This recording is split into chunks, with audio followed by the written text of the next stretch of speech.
I am a songbird.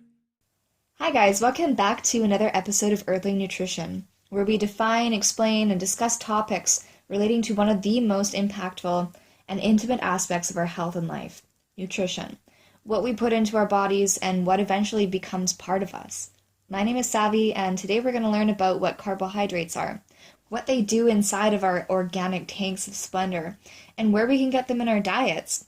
Let's get comfy, take a breath, roll that neck. All right, let's do it.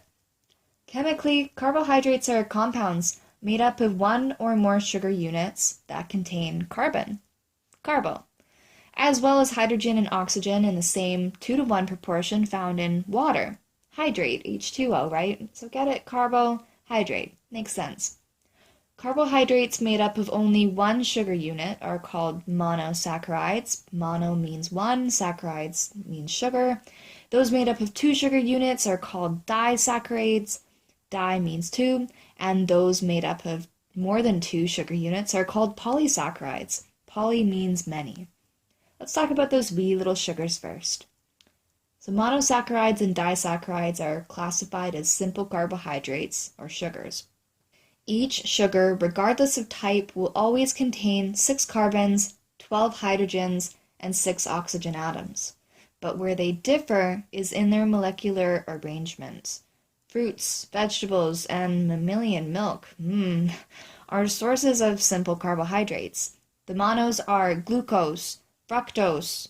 Yes, I say fructose. Thanks to those Australians, I'm now obliged to say fructose rather than fructose, as most Canadians would, but I sort of like fructose too. You know, if you're in an angsty temperament, you can just yell out fructose, and it's very satisfying.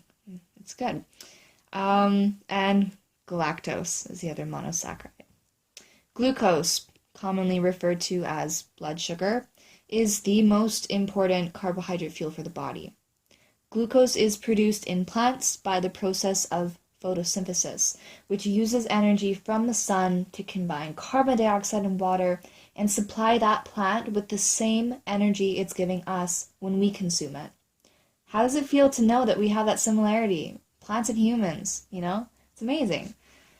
Glucose rarely occurs as a monosaccharide in food. It's most often found as part of a disaccharide or part of many glucose molecules bound together like in a starch. Fructose is a monosaccharide that tastes sweeter than glucose. It's found in fruits and vegetables.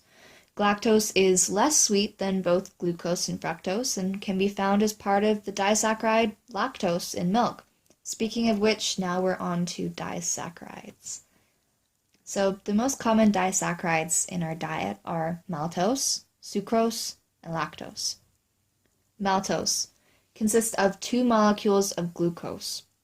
This sugar is made whenever starch is broken down, which happens all throughout our GI tract, starting in our mouths.